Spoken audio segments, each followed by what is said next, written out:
Waheguru Ji Ka Khalsa, Waheguru Ji Ki Fateh. Welcome to this segment of Coach Gurbani's a-sabad-a-day, where we continue with our recitation from Gauri Gwareri, Mahalla Panjwa. And the passage is the 99th Shabad in this string, and it is recited as follows.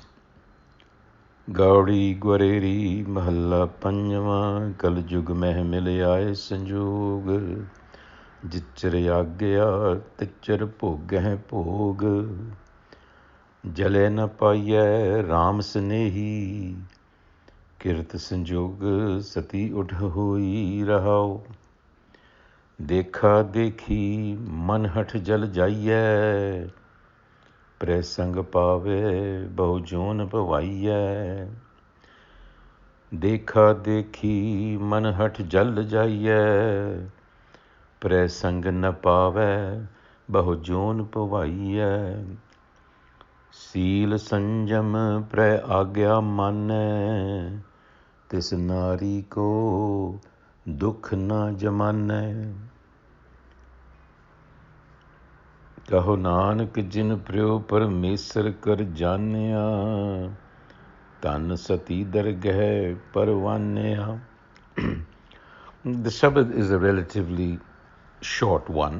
We noticed that these were Chaupades and Dupades, 2 verses, 2 lines. But the topic that the Guru touches on is an exceedingly important one, and certainly one that was the source of a lot of contention in the colonial era especially. But this is something that the Gurus had anticipated, especially Guru Amar Das, and I speak of the practice, the social custom of sati, the practice of burning widows on the funeral pyre of their husbands. Now, while this was primarily an upper caste custom, confined to the upper castes, it was seen to be the duty of a virtuous wife, and the belief was that through self-immolation, the widow would ensure the perpetuation of heavenly pleasures with her husband, and in fact, even escape the cycle of birth and death. And this is precisely the angle that Guru Arjan, the fifth Nanak, is addressing here. He starts off by saying, Kaljug meh aae Sanjog, jichar agya, tichar pogah pog. The first thing is that we are here through divine providence. Divine providence brought us together in this age of darkness, in Kaljug, that is the present. So what the Guru is saying is, here already at the outset, that our associations are fortuitous. They happen. We really have not much control over them. Kaljug mein mil aaye Sanjog. Through some fortuitous association, divine providence brings us together, and we enjoy its pleasures for as long as it is ordained or willed. So, right at the outset, the Guru is challenging the notion that by burning oneself, especially addressing the widow, that by burning herself, that she can ensure the continuation of earthly pleasures in another realm, namely heavenly realm, and escape the cycle of birth and death. And then he emphasizes, Jale na paiye Ram Snehi. The beloved Ram, the Supreme Self, is not found by burning oneself. So it is in vain that the widow burns herself to remain with her husband. And she does it not out of her own volition, as this next line suggests. It is indeed the pressure of social custom And the force of cultural conditioning, a very important point for all of us to remember, that we act. The Guru says, Dekha dekhi man hat jal jaiye. Dekha dekhi. Imitation, conformity of behavior. That's how societies are established. They force conformity. And so the widow's determination to sacrifice herself stems not so much from conviction, but imitation. Not so much from a natural desire to kill herself or sacrifice herself, because that would run counter to the instinct of self-preservation that we all have. So it is not a natural desire. It is social pressure, cultural conditioning. So the Guru says, Dekha dekhi. By looking at others, the pressure builds on her. And so, but pre sanga na pave, she is not going to find union. And of course, when the Guru refers to a bride, he's also referring to the principle, the feminine principle within us that seeks union. And so, even there, stubborn willfulness will not bring us to a state of union with the self. Pre sangana pave, with manhat. Bahujon pavaya. So here is the Guru's response to the idea that a woman could sacrifice herself by burning herself and hope to escape the cycle of coming and going. The Guru says, no, that doesn't happen. Indeed, because this is a willful act, one actually traps oneself into that egoic cycle. One doesn't escape it.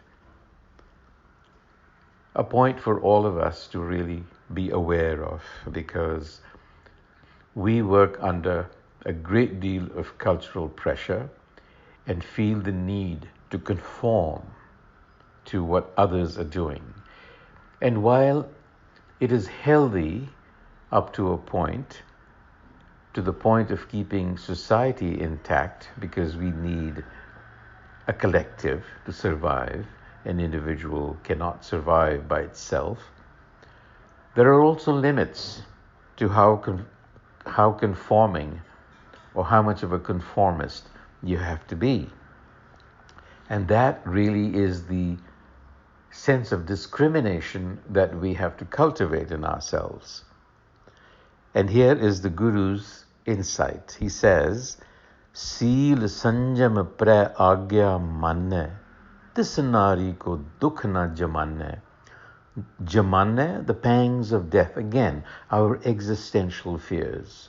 The Guru talks about primal, fundamental fears. He's not talking about little apprehensions of various things that we experience, because what we are being told is that it is all rooted in self-preservation, in the fear of death, and the desire for enjoyment. We do not want to die because we do not want to be deprived of sensory pleasures. When I say sensory, I mean living in this existence, this three-dimensional existence where the senses have to operate. And all of our information processing, if you will, happens through the tools of the senses. That is what is meant by sensory experiences. Not to be confused necessarily with sensual experiences. That is an offshoot of sensory experiences, but they are not co-equal here. So, don't do dekha dekhi.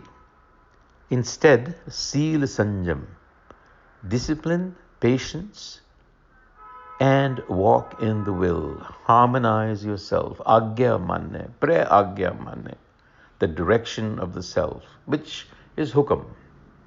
Tis nari ko dukh na jamanne. That woman here, the feminine principle within us, does not suffer the pangs of death. Why?